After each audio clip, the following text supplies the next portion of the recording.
ನಾನು ಯಾಕೆ ರಾಜಕಾರಣಕ್ಕೆ ಬಂದೆ?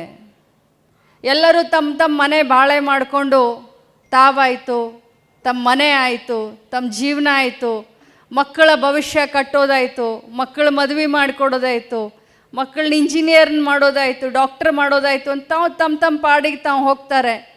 ಆದರೆ ಒಬ್ಬ ಹೆಣ್ಮಗಳಾಗಿ ಯಾಕೆ ಸಮಾಜ ಸೇವೆಯಲ್ಲಿ ನನ್ನನ್ನು ನಾನು ತೊಡಗಿಸ್ಕೊಂಡೆ? ನಾನು ಯಾಕೆ ನನ್ನ ಮಗನ ಸಾಲಿ ಕಳಿಸ್ಕೊಂಡು ಇಂಜಿನಿಯರ್ ಮಾಡಿ ನನ್ನ ಪಾಡಿಗೆ ನಾನು ಯಾಕೆ ಇರಬಾರ್ದಾಗಿತ್ತು?